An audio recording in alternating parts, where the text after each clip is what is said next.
Chairman Niswonger, we're ready to proceed. Okay, thank you. Good afternoon, everyone. When I sat down to prepare my remarks for today's Board of Trustee meeting, I began thinking about one of ETSU's most cherished events, commencement. I've had the honor of being on stage for several ETSU ceremonies, as have many of my fellow trustees. And we all certainly understand why commencement is so magical at ETSU. Seeing the joy, the excitement, the tears of victory on the faces of all of our graduates is a reminder of the power of higher education and why ETSU is such a wonderful place. Not even a global pandemic could prevent ETSU and members of the class of 2020 from celebrating the completion of this transformative journey. Commencement exercises were held on Saturday, May the 9th, in a virtual setting, at which time some 2,100 degrees were conferred.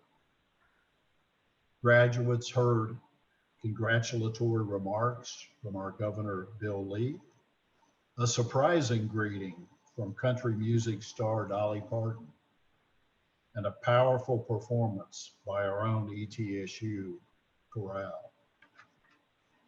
The virtual format allowed for a more personalized event as each college held its own graduation ceremony that also included messages from the deans, faculty, and staff. It was a deeply moving and heartwarming day for everyone. And if you were not able to watch that event live, recordings are available online.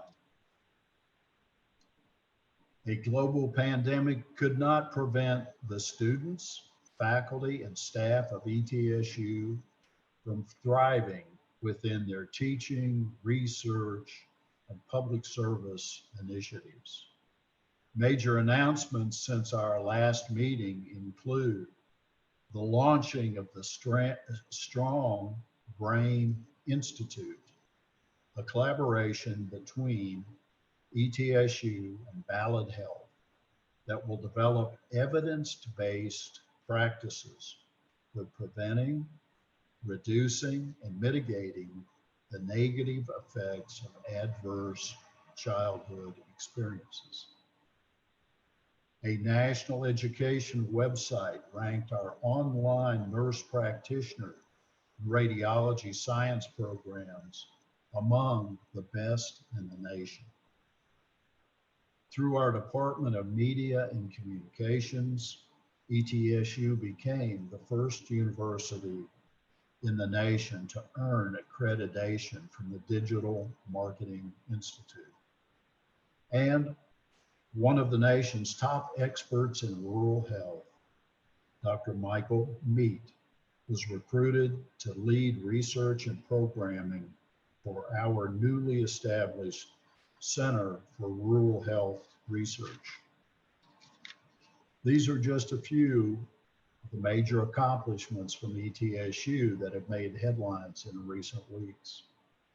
In addition, I am very proud of the way ETSU has been responsive to the tensions across our nation regarding racial injustice. Our Office of Leadership and Civic Engagement and our Center for Teaching Excellence offered a virtual film and book discussion this month to help promote dialogue among the campus community regarding culturally relevant topics.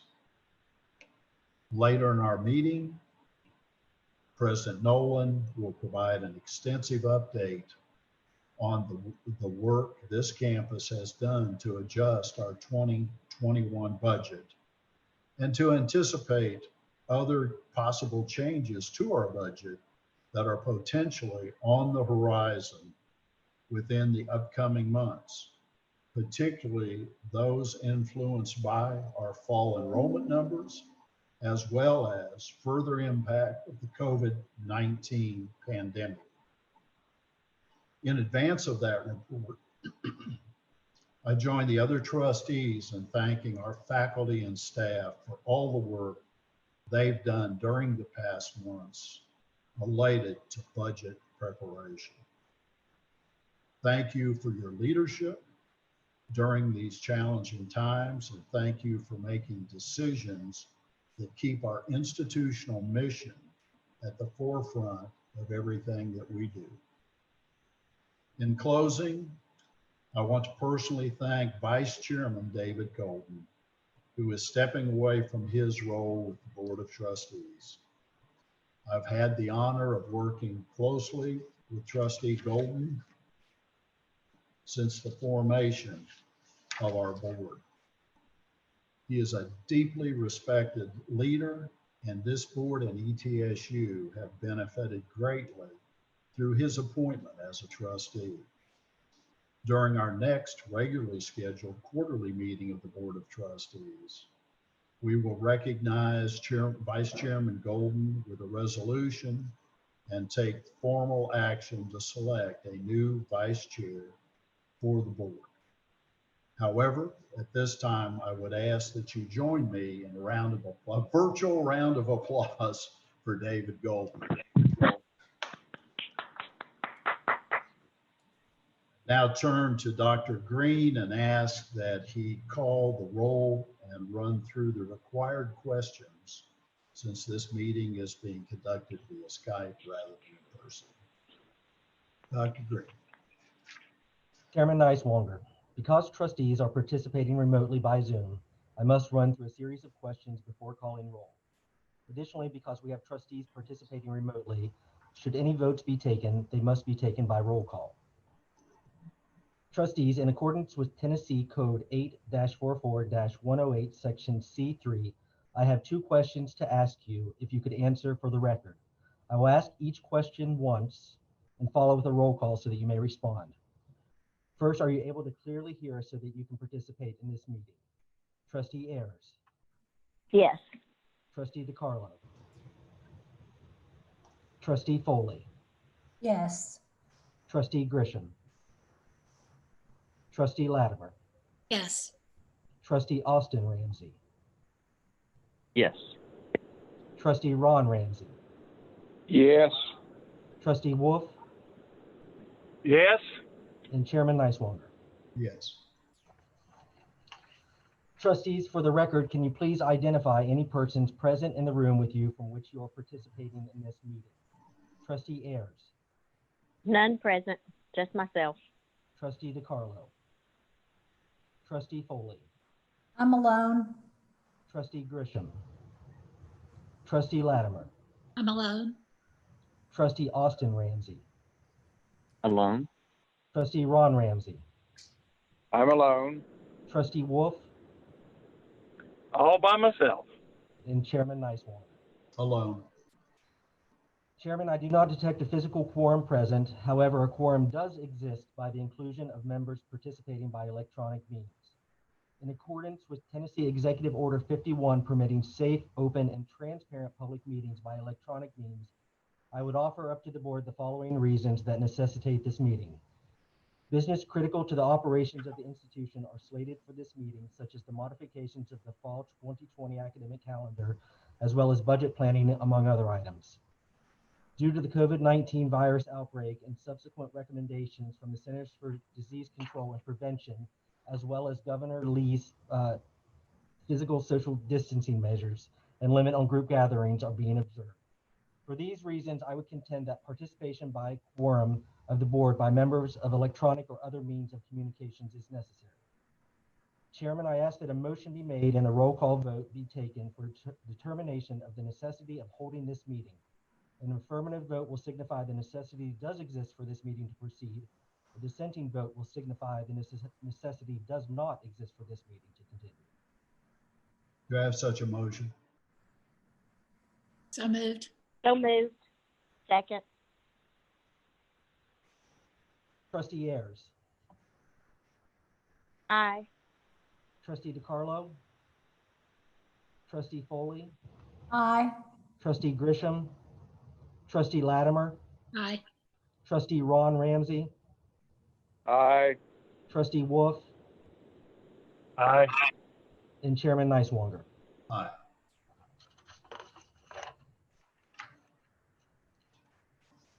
At this time, I'm going to hand the reins over to President Nolan and ask that he move us through our agenda items today. Mr. Chair, members of the board, thank you again for convening via Zoom so that we have the opportunity to work through a number of items pertaining to status updates on campus, as well as items that require your action so that we may be able to proceed with the academic calendar and other elements as outlined within the agenda materials. I turn your attention to the materials found behind tab 1, which call for an approval of the minutes from our meeting of April 24th, 2020. The materials are presented in the agenda. Are there any corrections or adjustments to the minutes as presented? Seeing and hearing none, do we have a motion to approve the minutes? So move. We have a Second. motion by Trustee Foley, a second by Trustee Ayers. All those in favor, I'll need to turn to Dr. Green to call the roll. I think Dr. Latimer, was that a question or was that a second? That was a second. That was a second. So I'll turn to Dr. Green to call the roll. Trustee Ayers, Yes, aye. DeCarlo, Foley, Aye. Grisham, Latimer, Aye. Ron Ramsey, Aye. Wolf, Aye. and Chairman Niswonger. Aye. Passes. Members of the board, the next item on the agenda is found behind tab 2 of your agenda materials. This individual is in many respects a stranger to none of us on the screen. Austin Ramsey, a student at East Tennessee State University, a graduate of Sullivan Central High School, a Roan Scholar, an entrepreneur, and a leader across our campus, has been brought forward by the student body, reviewed by members of the staff of Student Life and Enrollment, and a recommendation that's then brought on to my office, which I'm now submitting to you. As you will recall, there is a process of review that entails each of the entities that I have just referenced that present for consideration to the board a student to serve as a member of the Board of Trustees for the 2021 academic year. You see Mr. Ramsey's bio there. He is also a technical whiz, and in fact, if we could have cloned Austin, he might have been able to have helped many of us, myself included today, as we were preparing for this board meeting. But on behalf of the staff and the entire campus community, it is my pleasure to recommend to the board, and there's a motion presented in your agenda items to accept my recommendation that Mr. Austin Ramsey be moved into the position of student trustee. Is there we have a motion? President, this is Trustee Wolf. I'd like to second that motion. And I just want Austin to know that I hope when he's famous that he remembers all of us. He's going to go a long way in life. He's an extremely bright fellow. So we have a motion and a second. Any other question or discussion regarding this item? And then afterwards, Austin will turn to you for any comment. Mr. President, this is Ron Ramsey. In case there's any question from anybody that maybe would have voted no because of this, he's no relation to me, okay? I don't care if he is. I'm still voting for him. Okay. Oh. Dr. Green? Trustee Ayers, Yes. Trustee Foley, Yes. Trustee Latimer, Yes. Trustee Ramsey, Yes. Trustee Wolf, Yes. and Chairman Niswonger. Yes. We'll now turn to Trustee Austin Ramsey for any comments to the board. Austin, welcome to the Board of Trustees at East Tennessee State University. everyone across the campus looks forward to working with you. Thank you all. I'm excited to be here today, and I'm excited for the opportunity to serve on the board, especially in these challenging times. I'm just eager to connect with everyone and get to know how the process works, as well as to be able to be a conduit to the students to continue to help during these challenging times as we all are navigating these difficult times. So thank you for the kind comments, and thank you all. Members of the board, I will now turn your attention to the materials behind tab 3. It's beginning on page 11 of your agenda materials.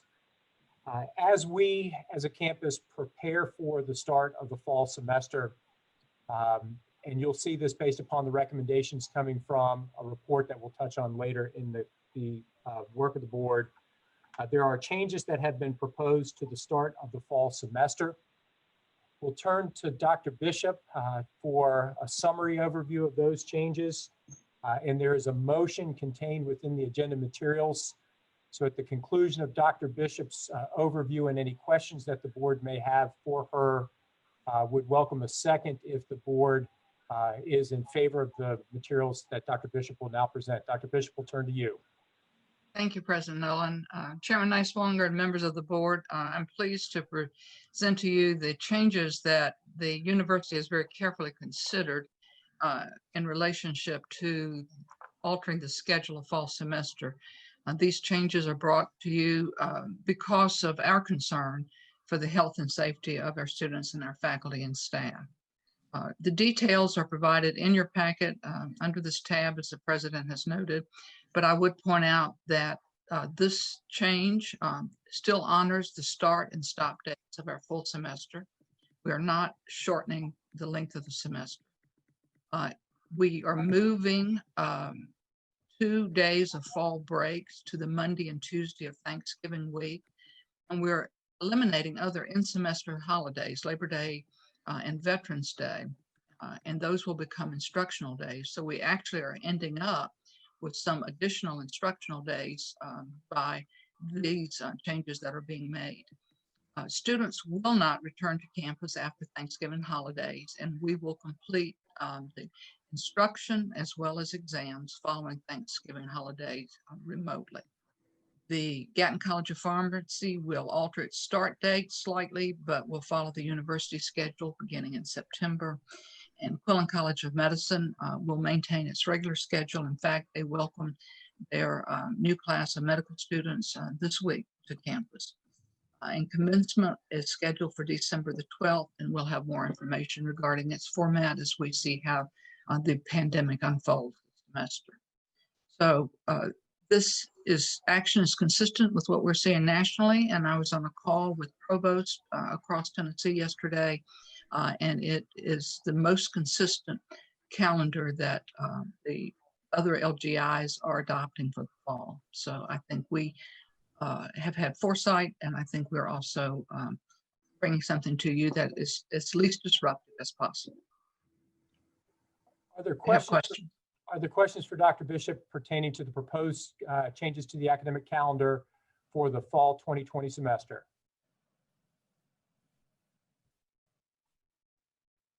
Seeing none, there is a motion in your agenda materials at the bottom of page 11 to approve the alterations to the calendar as outlined in the meeting materials. Do we have a second for that motion? We have a second from Trustee Foley. Dr. Green, will turn to you.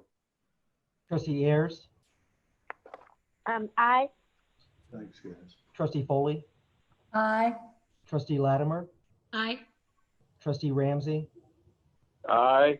Trustee Wolf. Aye. And Chairman Niswonger. Aye. Members of the board, turning now to the next item found behind tab 4 in your agenda materials beginning on page 12. The university is proposing for your consideration and approval an emergency rule that aligns the guiding policies for the institution as it pertains to Title IX with changes that have emerged from the U.S. Department of Education that go into effect this August, outlining the structure for operations under the general policy parameters of Title IX. We'll turn to Dr. Mark Folks to quickly summarize the materials as presented in your agenda. At the conclusion of Dr. Folks' overview, as you see as outlined on page 13, there's a motion that moves that the Board of Trustees adopt the resolution approving the rules as presented in the agenda materials. So Dr. Folks, will turn to you for a summary of the information that is found behind tab 4, which is pages 12 through 31 of your agenda materials. Thank you, President Nolan, Chairman Niswonger, and members of the board. I'm here today to present to you our emergency rule under Title IX. We are recommending that we proceed with an emergency rule because of the deadline imposed upon us by the Department of Education. This is the culmination of a process that actually started in November of 2018 with proposed rule changes to Title IX. And this is the rules that dictate how we deal with sex discrimination and sexual harassment on campus. After the rulemaking process at the national level, we got the final rule was released on May 6th of 2020 and established a deadline for implementation of August 14th of 2020. So that is the reason we are proposing that we proceed with an emergency rule that is designed to get us in compliance with the Title IX regulations, hopefully by the implementation deadline or as soon thereafter as we can. The emergency rulemaking process is then followed by essentially a full rulemaking process that will involve comments and a hearing period. The key changes that are being made are outlined in the bullet point information in your materials. One big one is colleges may adopt a clear and convincing standard rather than the preponderance of evidence standard that was previously required. You can see from the emergency rule that we have proposed, we are recommending that we adopt the clear and convincing standard in consultation with our Title IX investigators and our Title IX coordinator, as well as our Dean of Students and others on campus. We don't see a practical difference in the standards, except as it will fall at the margins. In most of these cases, we have a victim who clearly makes an accusation. And in those cases, clear and convincing evidence standard will usually be easily met. So I did want to point that out because we are recommending a change to a slightly higher standard of evidence. Another big change, we are no longer required to designate most members of the campus community as mandatory reporters. We are not sure what the impact of any of these will be actually, but the previous regulations essentially required anybody in any leadership position on campus was a mandatory reporter, which meant if they got any information about sexual harassment or sexual discrimination, they were actually required to report. That will now be a smaller group of people who are required to report. Of course, anybody can continue to report. There are also changes to the investigator model. There is a narrower definition of harassment. There is a change in the manner in which we will handle off-campus incidents. Previously, if an incident was reported to occur at off-campus housing, a private apartment, we would have to treat that as a Title IX matter. Those will no longer be Title IX matters. Anything that happens outside of the United States is no longer a Title IX matter. Just so you know, that doesn't mean those matters go away. It just means that instead of being handled through our Title IX process, they will be handled through our student conduct process. Let's see. There is a change also in the manner of the hearings such that students are entitled to have an advisor, and the university is actually required to provide advisors for students who can't get their own advisors. Students there's actually now a formal required process for cross-examination and confrontation. So the hearings will become a little bit more legalistic in nature. Finally, there is also a rule that will allow us to hold these hearings via video conference. I suspect that was included in relation to the pandemic. So those are sort of an overview of the changes. And I would like to add that our emergency rule was prepared in conjunction with the other locally governed institutions in the state of Tennessee. We've been meeting, I've been meeting regularly about once a week with the other university council at the other 5 institutions as we've discussed these matters to decide how each university is going to proceed.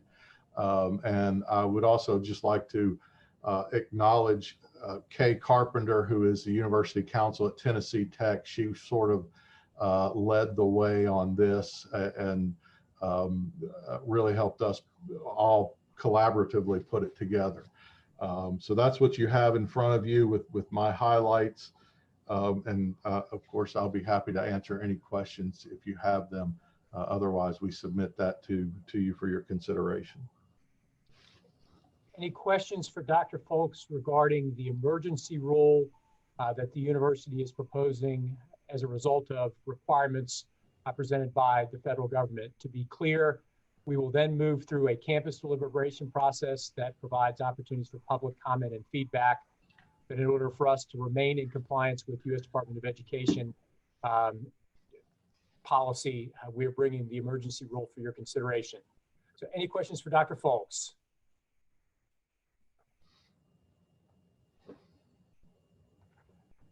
There's a motion for this item found on page 13 of your agenda materials under tab 4. On behalf of the staff, I present that motion for your consideration. Do we have a second? Second. We have a second by Chairman Niswonger. Dr. Green, will turn to you. Trustee Ayers, Aye. Trustee Foley, Aye. Trustee Lauer, Aye. Trustee Ramsey, Aye. Trustee Kelly, Trustee Wolf, Either way works. Aye. Thank you. and Chairman Niswonger. Aye. Members of the board, the next set of materials is found behind tab 5 in your agenda. And this spans pages 32 through 70. I assure you that we will not talk about each one of these pages, but we do want to spend some time with you on this matter, because as we move through elements in preparation for the launch of the fall semester, I can assure you that every single day is consumed with work and activity that's framed by the report that is contained underneath this agenda item. Behind the report is a series of materials that follow in a matrix form. These begin on page 62 that outline for each of the major divisions within the university summaries of their opening and implementation strategies in preparation for the fall semester. There are hundreds of pages of documents that detail our opening strategies, but what we've attempted to do is to put all of that in a summary form within this matrix that begins on 62 to give you a sense of the work that's underway across campus. But I'd like to begin by turning to Dr. David Linville to provide an overview of the work that emerged from his future operations work group in late spring and early summer that really provided the roadmap for campus activities as we prepare for the start of the fall semester. This report outlines those opening activities within a series of phases. And Dr. Linville, I want to thank you and your committee for your work. And sir, we'll turn it to you to provide an overview of the materials. Once again, trustees, these are pages 33 through 61 of your agenda materials. Dr. Linville, the floor is yours. Thank you, President Nolan. Good afternoon, Chairman Niswonger and members of the board. It's wonderful to be with you again, although in a different way than we normally meet. So it's a privilege to be able to give you this update. The work group was convened by President Nolan back in May. It was a 10-person group. You can see the materials behind tab 5. But we were charged with providing a report to advise the university on how best to resume operations. As you know, the university never closed. We just implemented severe physical distancing measures to where most people were not on campus. And being able to pivot quickly in March was a testament to the faculty and staff of the university to be able to shift our instruction to remote. And so our work group took this very seriously and spent a significant amount of time creating what amounts to a tool. If you've had a chance to look at the report, our intent was not to provide the exact answer for every person on campus in terms of what the next steps were, but to provide a framework which would be useful to be able to adapt university operations depending on what happened with the pandemic. As you can imagine, the way things looked back in March are much different than they look today. And they'll probably be much different again by the middle of August, a month from now. And so the purpose of our work group was to create a framework that would help us be able to adapt moving forward. So we used some guiding principles to guide our operations work. And we started with a focus on the university's mission to ensure continuity of academic instruction, research, and service. And safeguarding students' continued progression. That was very important for us to be able to provide that as we were able to. We wanted to create options and scenarios that gave us maximum flexibility in terms of being able to deliver services. We needed to prioritize safety while doing that, and develop ideas and solutions that could be easily implemented and didn't unnecessarily complicate processes. Some of the things that we really wanted to focus on was in maintaining that flexibility was to ensure that there was individual responsibility, to ensure that individuals had a sense of being part of the culture to promote health and safety on campus. And so I think that is a theme that you'll find in the report. The report ended up, as Dr. Nolan indicated, creating a 4-stage process, which provides an ability to either increase physical distancing measures or decrease them, depending on what's happening. And we currently are operating in a stage 2 environment with a possibility of moving to stage 3 this fall. What that does in terms of us being able to use this as a tool, we then were able to take this report and hand it off to the executive leadership of the university, who could then within their areas of responsibility pick up the plan and run with it to be able to make this plan work. The only reason we'll be able to be successful in how we operate as a university is because of our people. And the executive staff has done a great job, as you can tell in those pages that Dr. Nolan indicated that follow the report, summarizing in each of the main areas of the university what is happening to ensure that we can provide that continuity of instruction, research, and service. That's sort of the 30,000-foot view of the operations work group. I don't want to spend a lot of time getting into the details, but wanted you to understand that this is meant to be an evolving document. We did not want to have something that ended up in a binder on a shelf that was obsolete in 8 hours. And actually, even though it's been a very challenging several weeks this summer in terms of how we're operating as a university, I think for the most part, we're still able to say that we're following our plan. And we're making modifications to that plan as we need to. And so it's been a privilege leading the work group, and I hope that I've been able to give you sort of a background of why we did what we did, and that you've had a chance to be able to look at the report. President Nolan? Dr. Linville, thank you. And trustees, what I would like to do is to just quickly highlight some of the items that are contained within pages 62 through 70 of the agenda materials, and then really open it up to see what questions you have for us. As we were working through a couple of technical issues at the onset of this meeting, I referenced the word patience. And I think as we look at the situations that are in front of us, I continue to remind staff, faculty, their student body, and myself that patience, grace, and more patience are required as we look at an ever-changing landscape as we move through the month of July and prepare for August. When Dr. Linville and his committee began their work in May, you see this work was received by the institution on June 1. The rates of spread of the COVID pandemic look very different than they do now. Many of the questions that we've received relate to thresholds. Is there a line in the sand that dictates the transition from phase 2 to phase 3?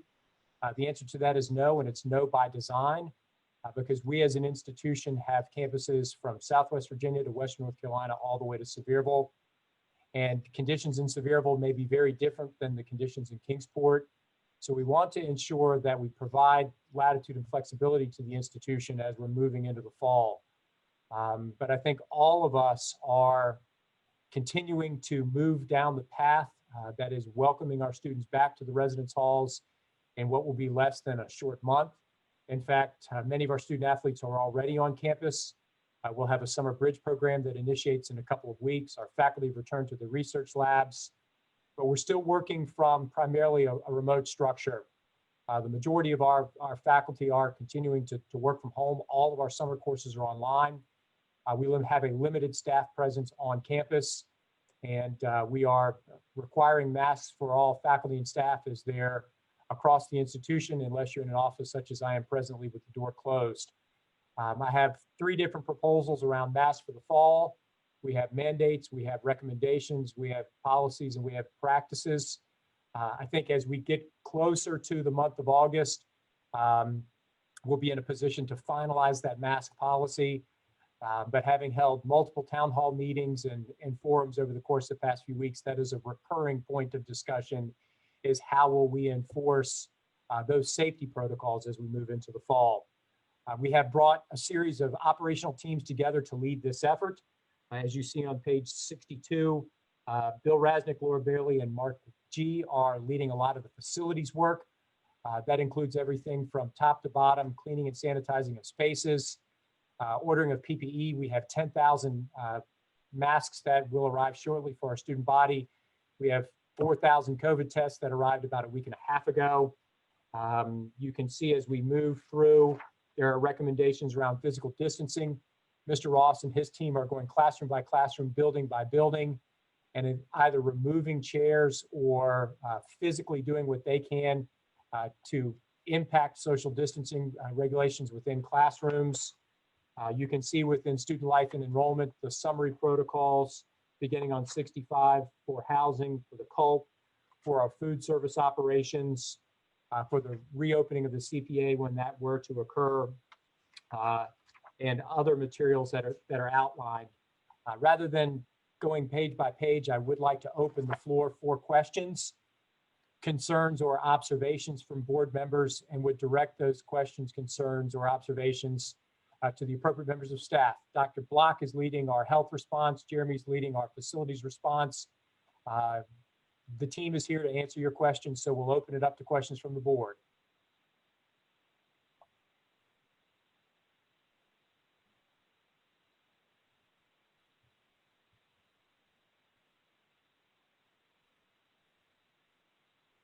Any questions from members of the board regarding the operational plans or summary materials as found underneath tab 5?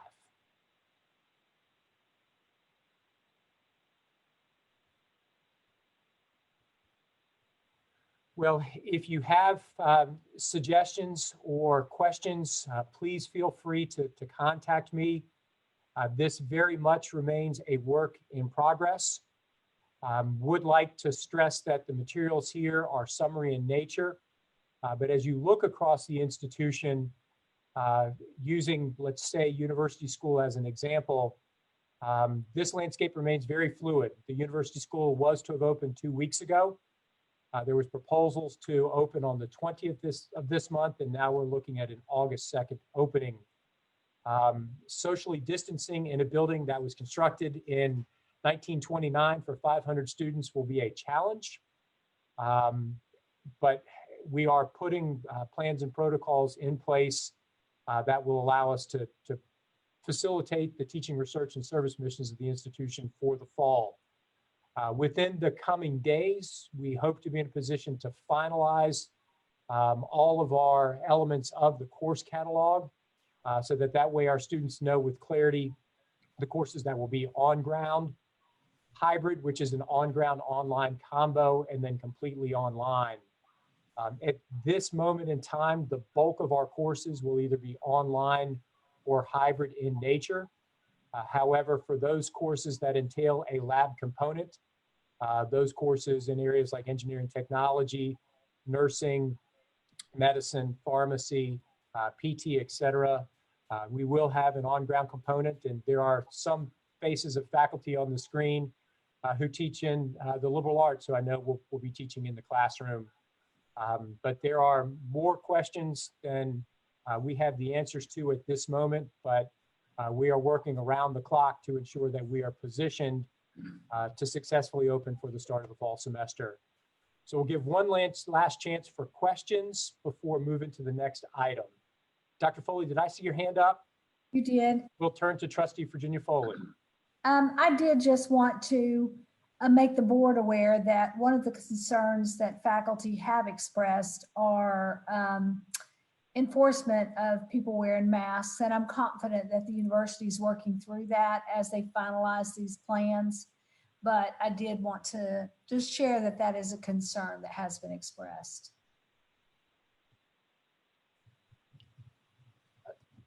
Other questions from the board?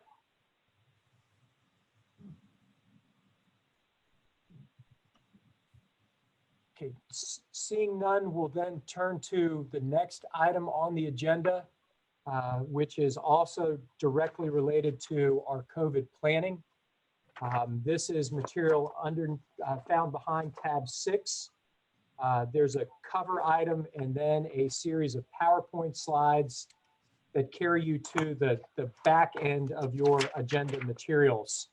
I am now going to attempt to do some things with Zoom. Trustee Austin Ramsey, I somewhat wish that you were in a mask here in my office holding my hand. So I'm going to do my best not to screw this up, but if everyone could just bear with me for 1 second.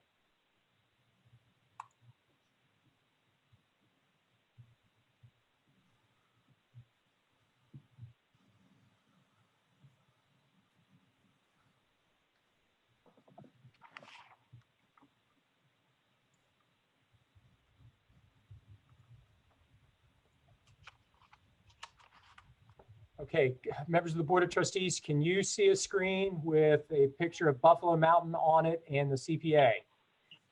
Yes. Great. Dr. Miller, we see preview screen. Part 1 of the hurdle. You're seeing the preview screen. Yes, sir. Great, let's try this again.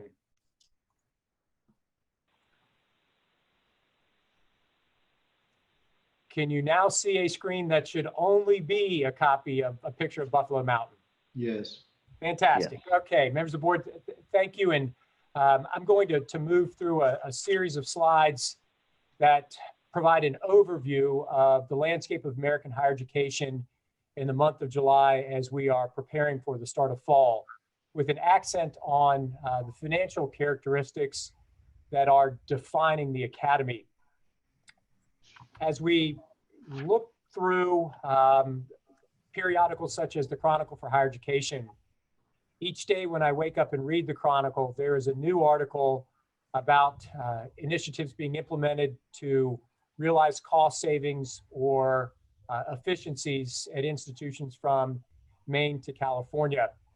There was a recent article in the Chronicle that said the month of July could be the worst month in the history of American higher education, which was then followed by an article referencing changes in employment within the sector in the early period of the pandemic. And as you can see from that chart at the bottom of the screen, there were more than 20,000 jobs lost in American higher education in that period between February and March. as institutions were transitioning online. And those job losses have continued as we've moved through the spring and into the summer. At one of our sister institutions, Ohio University, they've seen significant reductions of union employees, administrators, and instructional faculty. And every single member of that university community is taking furloughs or days without pay. In Alaska, they've removed 39 academic departments and merged another 5. A public university in Washington, the University of Central Washington, has declared financial exigency. In the state of Maryland, nearly half of that state's budget cuts will be absorbed by the post-secondary sector. So where are we at East Tennessee State University? As you know, the bulk of our revenue, the bulk of our budget is determined by enrollment. So I want to give you a picture of our enrollment. And I also want to share with you, to the extent that I can throughout these slides, pictures of the faces of our institution. In April, I went around taking pictures of squirrels and posting them on Twitter because squirrels were about the only things that I saw on campus. As we've moved through phase 2 and are approaching phase 3 of the opening strategies, you're starting to see individuals on campus, but I yearn for the day when we can have the band, the ROTC, and the choir back at this institution. Our enrollment landscape is extremely dynamic. Here you see projections from Dr. Mike Hoff of where he feels our enrollment would be day to day as we move through the spring and into the summer. That projected actual at the bottom, -416, is his projection of enrollment for the fall. But you can see as we move week to week, we have experienced a roller coaster of enrollment data as students and their parents are working through the uncertainties of the fall. At this juncture, we project a fall enrollment of right at 14,025 students, which is a decline of 400 students over last year. And we project the freshman class to be about 170 below where it was last year. Now, enrollment drives budgets on our campus, and enrollment drives budgets across all of higher education. But the landscape for enrollment is very unsettled and uncertain. A recent report by McKinsey & Company found that many students are standing back and waiting to see what the fall will entail. 15% of the students project that they may defer, take a gap year. 45% declared that they may look for another institution. And a third of students indicate that if their university were to pivot to 100% online, that they may look to institutions with a more traditional history of online enrollment. And the vast majority of students, 83% who responded to this survey, indicated that they would be looking for some tuition adjustments on the housing side or other portions of that balance sheet if institutions go 100% online. The American Council for Education, of which I'm a board member, indicates that international enrollment could drop by 25% this fall. Both Fitch and EduVentures indicate significant reductions in enrollment. And then the consulting firm Simpson & Scarborough indicates that we could see a drop of up to 20% in fall enrollment for students who graduated from high school within this past month. Just as a sidebar to individuals who are watching this Zoomcast via the web, I would like to stress from my perspective and that of scholars across the country that for any high school students who are considering taking a gap year, that I would strongly urge you to reconsider that direction. Research indicates that students who take a gap year ultimately have a 30% lower graduation probability of graduating from college on time. Their probability of enrolling at all in college is reduced by more than 25%. They take longer to receive a degree.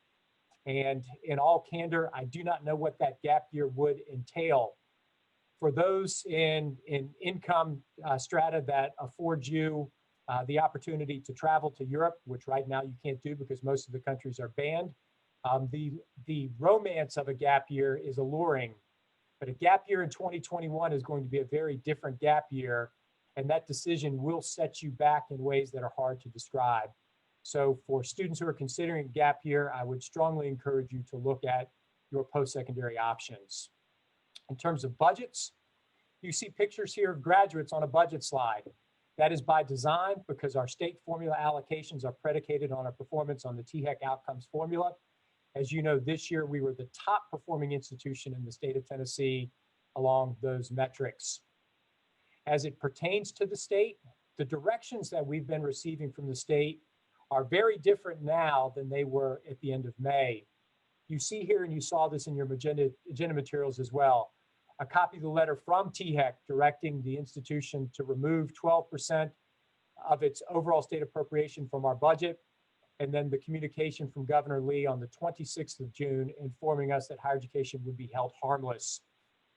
If you refer back to a slide from a couple minutes ago from the state of Maryland, where half of that state's budget cut almost is being absorbed by higher ed, you can see just how different things are here within the state of Tennessee. And we are deeply appreciative to Governor Lee and to all the members of the General Assembly for their support of higher education during these very uncertain times. Here was our budget when we met as a board in April. So as you will recall, in April, you approved this budget. You also approved fee increases at a level set equivalent to that of the 1920 academic year. Your action was important because it blazed a trail for the rest of higher education. And that decision, that commitment to hold fees at a constant level played a critical role in Governor Lee's calculus to take the action that he did around state appropriations. And then here you see the funding that was the final distribution of state revenues from the state as a result of the governor's actions. So as it relates to our university, you're familiar with our budget landscape in April. In April, you approved a budget with a 0% fee increase, a budget that put additional investments in reserves, that provided salary enhancements for the 8th time in 9 years. However, as you're well aware, the landscape on us has changed significantly, and our budget looks very different now than it did at that point.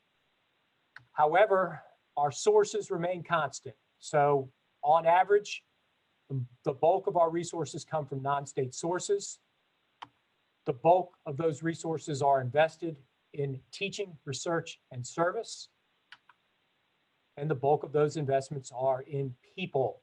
I've received a number of questions over the past 3 weeks around budget with individuals saying, well, if we just cut all travel, wouldn't we be able to cover our budget gaps? And I think, as you can see from this chart, those items make a very small portion of the budget. The bulk of our budget is within salaries and benefits. So in light of the governor's report, we put together a committee chaired by Dr. Mike Hoff and Jeremy Ross, a shared governance committee comprised of faculty and staff that provided a scenario of options for the university's consideration in light of the governor's recommendation. In the end, as a result of the governor's recommendation and the work of that committee, you see on the screen before you the direction that we are recommending we take as a campus for the fall. Just as a matter of operations for the board, as you're aware, we will bring to you a revised budget for your approval in October. That budget will contain the final budget for the institution moving through the academic year. But you will see that that October revised budget will look different than the budget that you approved in April because of the following factors.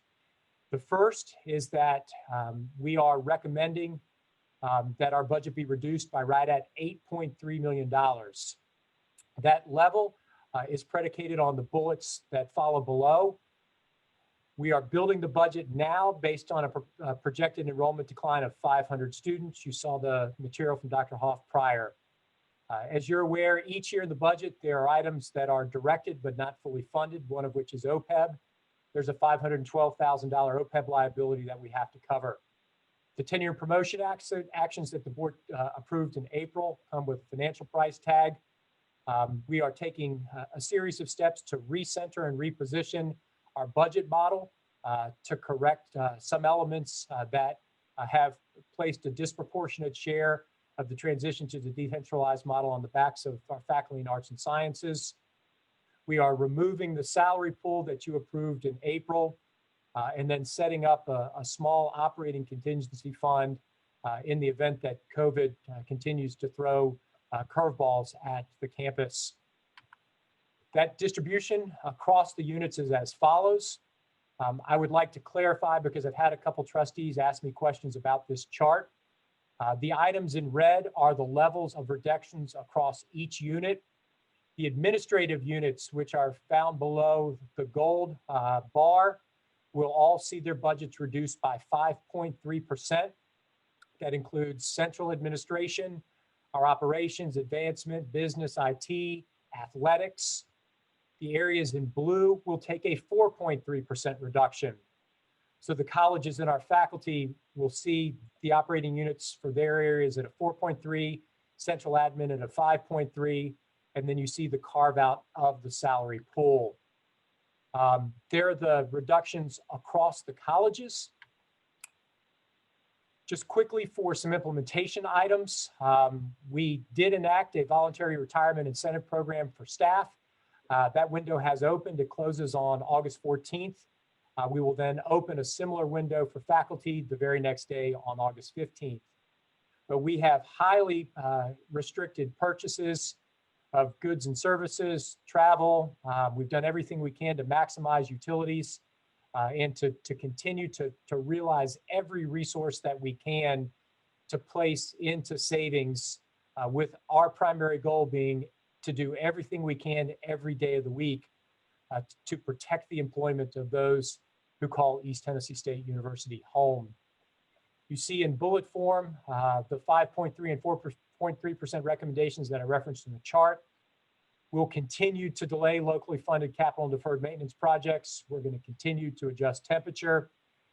We're doing everything we can to maximize efficiencies and to minimize purchases. But we also, effective with this presentation to the board today, will pull back what were some of the central restrictions on the reins of the budget to return those back to the deans and to the unit heads. So I would like to pause. I've pulled out, this was not every single chart that was in your materials, but I'd like to pause to see if members of the board have any questions for me related to the budget or the direction that we are proposing for the upcoming fall before turning to the next portion of the agenda, which is my president's report on campus update. Once again, noting to the board, this is not an action item. We're wanting to give you visibility on our approach. The formal action will be the approval of the October revised budgets when the board reconvenes for our that next quarterly board meeting. So questions from the board regarding budgets or the university's financial position as we transition into the start of the 2021 academic year.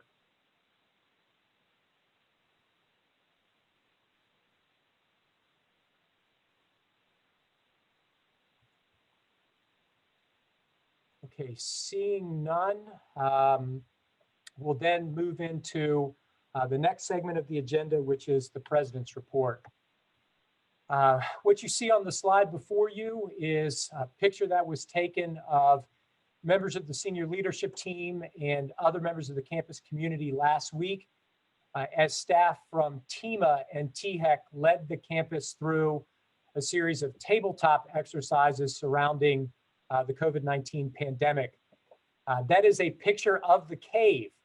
So I want to thank Dr. Karen King and her staff, A, for making the space available, but B, for all of the work to make that video board work. This is, for many of you, the first time you've seen the cave in that form, and you're familiar with the size and expanse of the cave. You can see us socially distanced, and that gives you a sense of the work that's in front of us this fall as we're socially distancing our classrooms.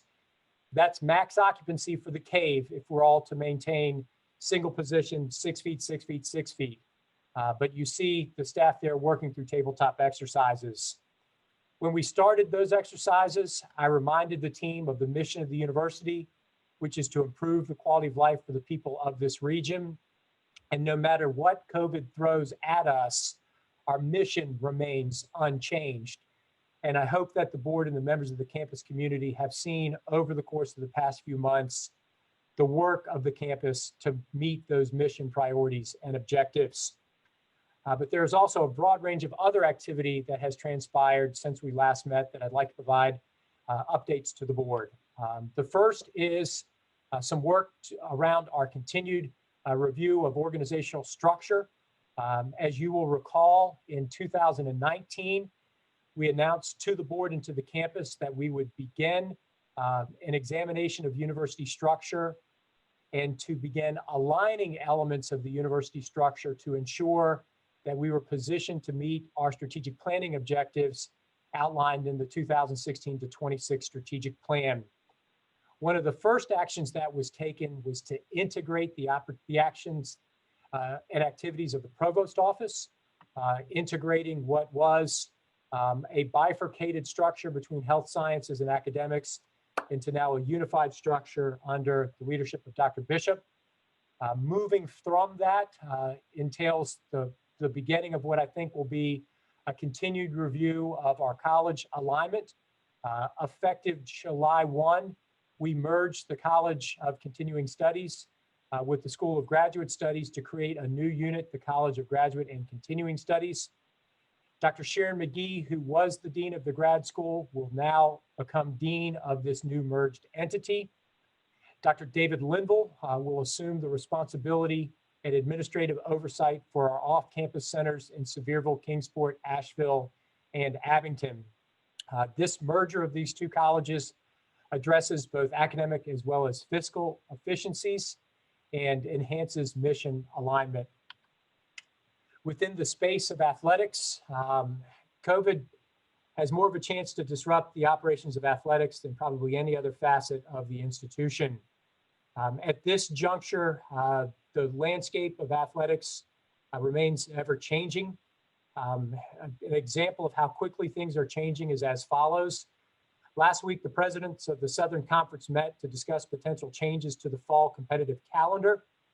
There was one president on the line who suggested delaying the start of the fall until September, canceling all competitions for August, and also examining a conference-only schedule. The presidents felt that that individual was being a little aggressive, that no other leagues had made such action, and that we should wait and reconvene on July 30th to see how things were unfolding across the country. Within the next hour, the Big Ten had announced that they were going to play a conference-only slate. And since then, in less than a week, a number of conferences from the horizon to the bulk of the Division II have all adjusted their starts, some moving fall sports to the spring. I'm going to talk later about international students, but there are more than 50 student athletes, full scholarship student athletes who are international students, more than 35 of whom are on banned countries lists and may not be able to get back to campus to compete. We do have our men's football and men's and women's basketball teams on campus. They are going through full safety and welfare protocols and checks. I want to thank Dr. Block and everyone at ETSU Health for their work on the COVID screening and continued focus on student safety and welfare. Eligibility is a critical issue.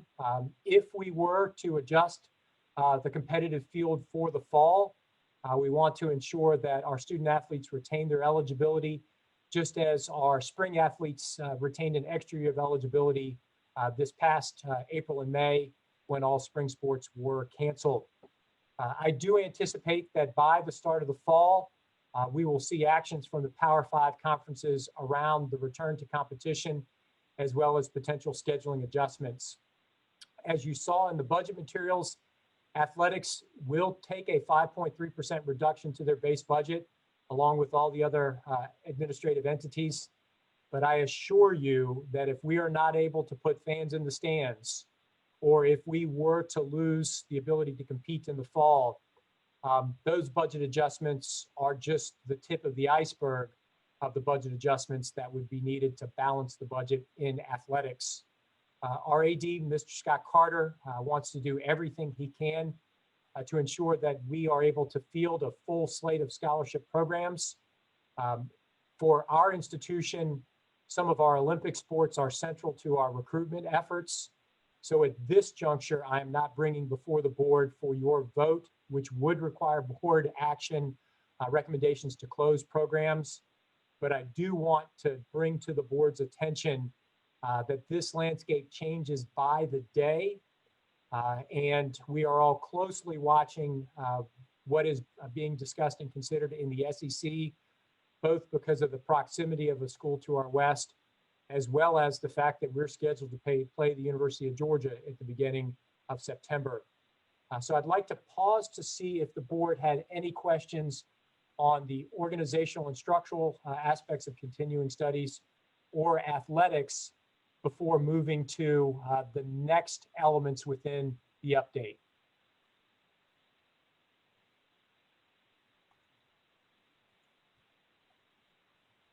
Okay, seeing none, I'll continue. Would like to share some good news. And these days, I would take any good news that I could get.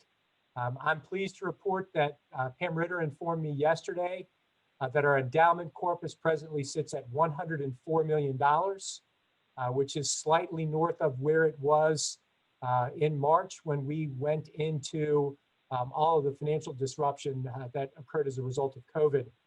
Also pleased to announce that Miss Whitney Calhoun-Getz has been named as the Executive Director of the National Alumni Association. Her first day on the job was July 1, and hope to hear at a next board meeting afford the opportunity for you to meet Miss Getz and to get a sense of her vision for the Alumni Association as we move into a new era for that organization.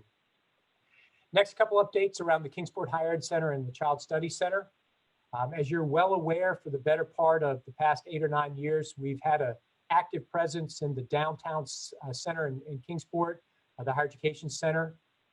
We have transitioned the bulk of our academic work to the Allendale campus because of the size, the flexibility, and the demands of our nursing program. There were more than 700 students enrolled at that Allendale site in the past academic year. We remain committed to the downtown Kingsport Center, and in Dr. Linville's new role and responsibilities, we'll ask and have directed him to work with President Bethany Flora at Northeast State to help frame new academic programs and efforts that we could take to that center and draft a new vision for engagement there in downtown Kingsport. I have shared much of this material over the course of the past couple of months with the executive committee, but would like to share with the entire board news that is, for many of us, very difficult, but I think is reflective of the situations that we find ourselves in. Dr. Bishop recommended to me earlier this month, and I've approved her recommendation, that we've closed the Child Studies Center. CDC and Tennessee Department of Health guidelines have made it very difficult for entities to operate within this space. And in order for us to meet the needs of the university school and of our students in Little Box, we have moved forward to close this Child Studies Center. We will, post-COVID, bring a group together to look at childcare needs across the campus. But this is an action that we will take and implement as we move forward into the fall. Referenced international students in conjunction with my comments around athletics, but would like to take a little bit of a deeper dive into this space. Just as a point of context, in fall of 2016, there were 675 international students enrolled on our campus.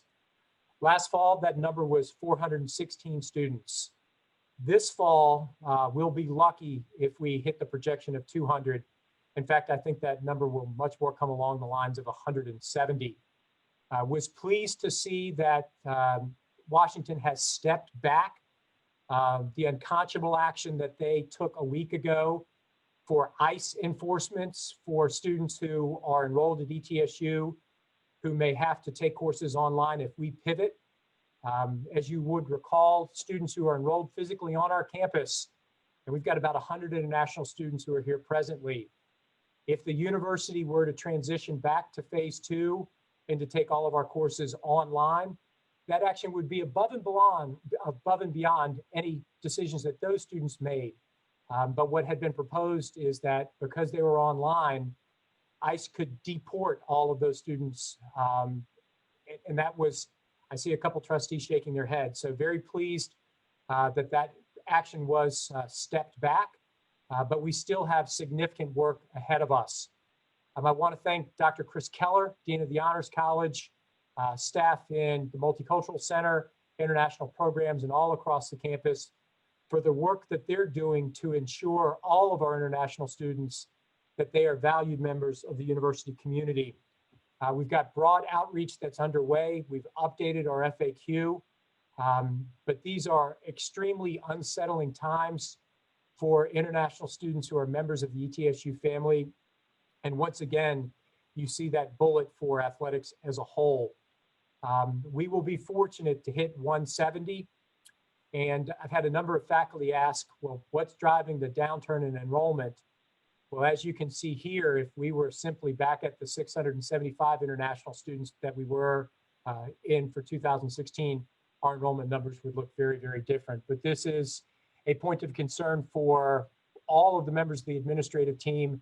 And I know it's a point of concern for American higher education as a whole.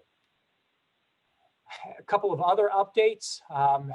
Really look forward to sharing with the board at our meeting in September the updated and final strategic plan that's being led by Dr. Keith Johnson. That strategic plan, as well as action items, include work with our Human Resources Office to develop onboarding orientation for new employees, professional development and diversity training for all employees, an expanded Summer Bridge Plus program. We'll welcome those students back to campus in a couple of weeks, new scholarships for higher achieving underrepresented students, and then partnerships and alliances that we can build across the region to promote the exchange of ideas, resources, and to truly to build a culture that supports equity and inclusion across our campus. And the next one is going to be a little bit of a leap of faith.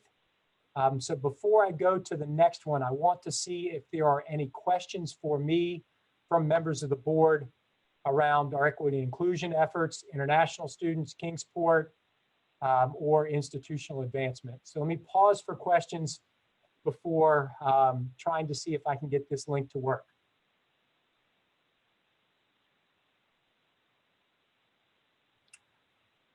Okay, so hearing no questions, I want to talk a little bit about our public awareness campaign around masks. As you heard Trustee Foley reference, there's a great sense of apprehension as we move towards the fall around broad scale enforcement of masks on campus.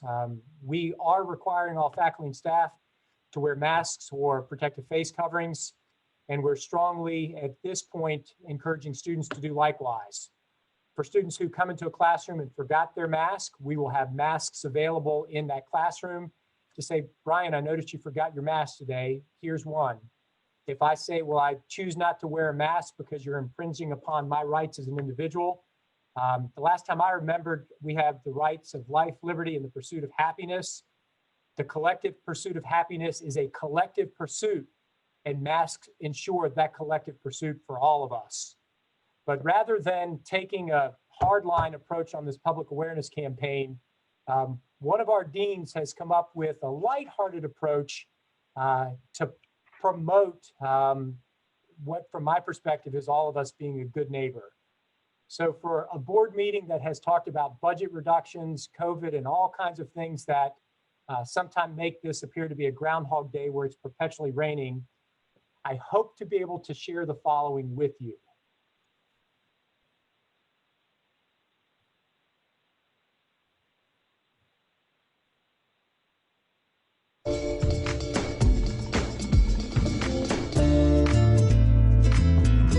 You know, in today's world of social distancing, you can't always go out for a beer with your friends.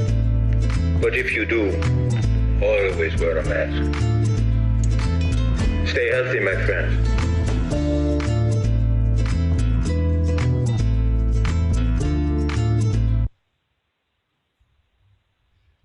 Love it. So did that work? Yeah. Fantastic. So for those on the right, you can see that I like the Allman Brothers. I listened to that at work. But you will see a broad range of lighthearted public awareness elements coming out from the campus. This is the first. I really want to thank Dr. Wyckoff. This was his idea, and we're going to run with it. You will see a more serious campaign that will be associated with this as well. But I cannot stress enough that masks are a critical variable in our ability to open this campus for the fall. Our modeling indicates that if our faculty and staff and students abide by that policy, that we can make it through the fall semester. But if we do not abide by that policy, by the end of September, 3/4 of the campus will be in quarantine. So it is critical for us to meet our teaching, research, and service missions that we do as Dr. Wyckoff has suggested. Next part of the update is to share a little bit of news that was covered in the press. Earlier this month, we announced the formation of the Strong Brain Institute, thanks to a $1 million gift from Ballot Health.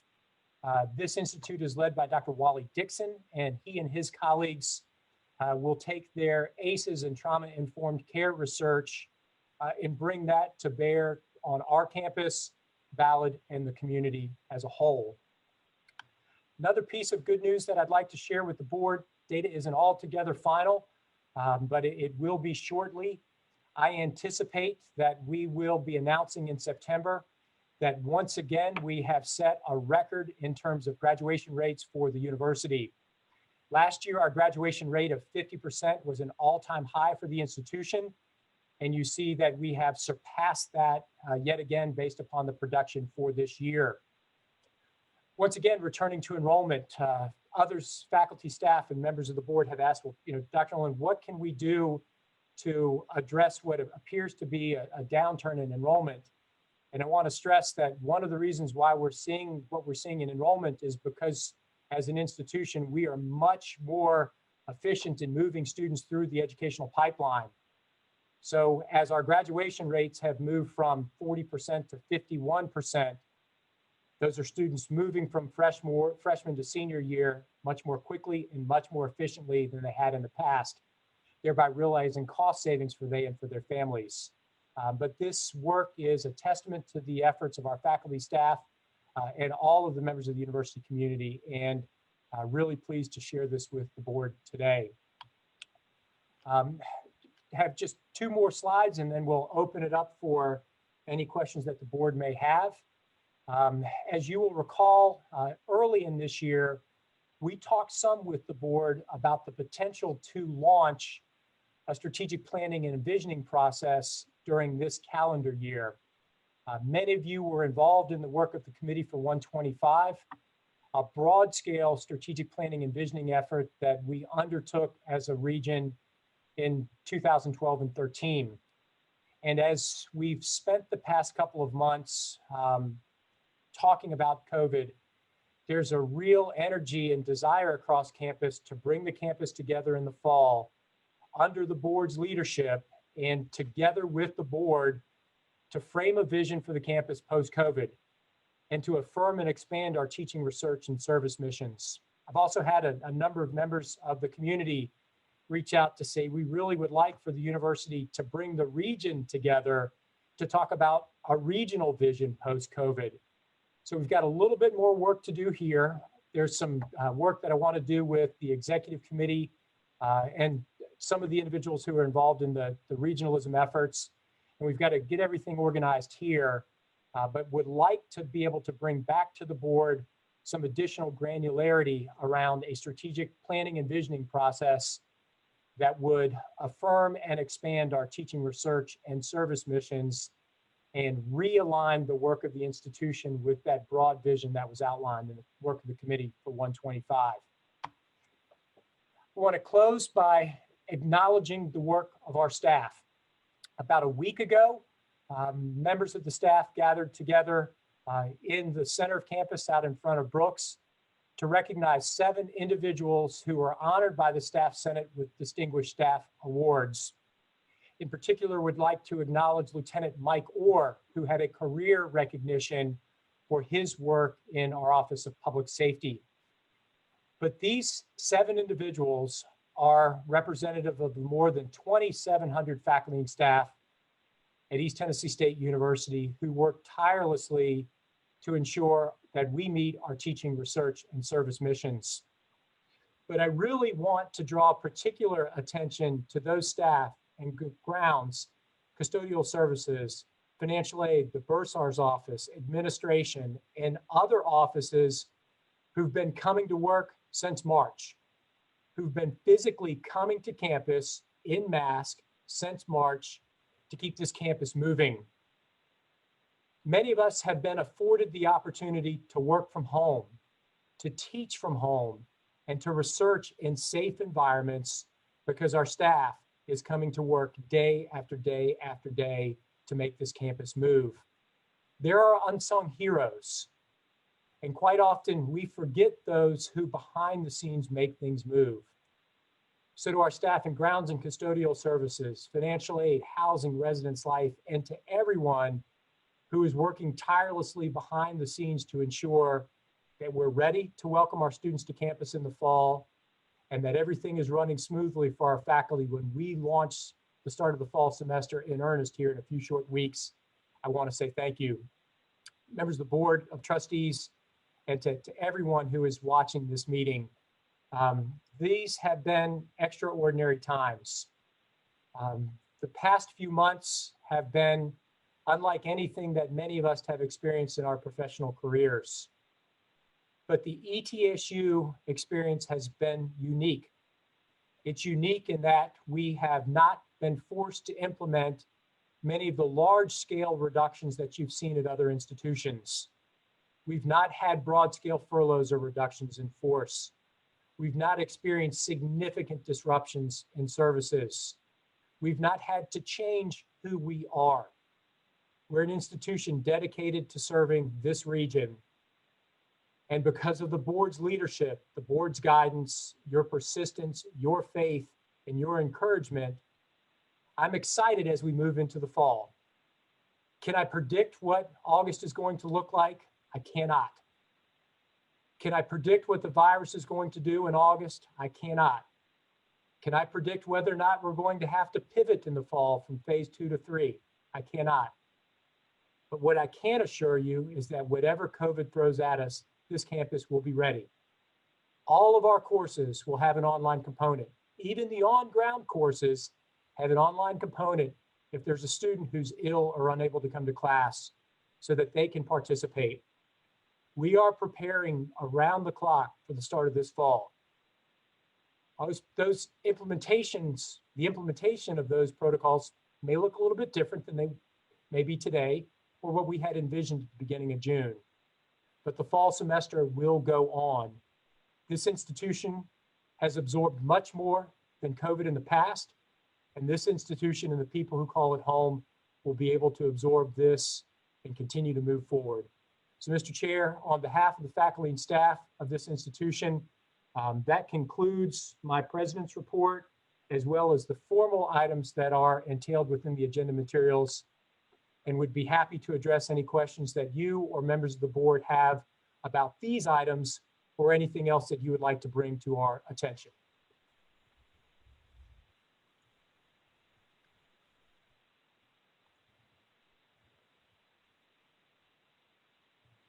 Chairman Niswonger, you're on mute. Can you hear me now? Yes, sir. As chairman of the board, and I hope others will speak, your leadership and your entire leadership team has done an amazing amount of work. There weren't any questions because this response to COVID and the international students not being able to travel and all of these other things, you've just done yeoman service at leading us through this crisis. And I want to thank you for what you've done, not only for the institution, but for the leadership that ETSU is showing throughout this state, that you can accomplish this and we can survive this and go on to greater times. Thank you. Mr. Chairman, thank you. And I work with a great team It is my honor to tell their stories, but it's the people of this university that have executed these plans, and I'm extremely proud of all the members of the university community. Very good. Mr. Chair, if there's not any other official business to come before the board, if I could just have a matter of personal privilege. Certainly. I don't know if you can see over my shoulder, but there is a plant that is in the corner of my office that I've moved out and has done quite well with the new sunlight. That is a plant that my wife gave me the week before we were married. Tomorrow is our wedding anniversary. And just as that plant is growing strong, I hope that my wife would say our marriage is doing likewise. Donna is central to the work of this institution, and she gives me the opportunity to come to this office and do the things that I love and do. I very rarely tell her I appreciate her the way that I should. So, Mr. Chair, thank you for allowing me to wish my wife a happy anniversary one day early. That concludes my report. Do we have a motion to adjourn? Do it more often. Happy anniversary. Second. All in favor? Aye. I think the ayes have it, Adam. Aye. Thank you, everyone. Be safe and wear your mask. Godspeed, meeting. good lucks. Good meeting.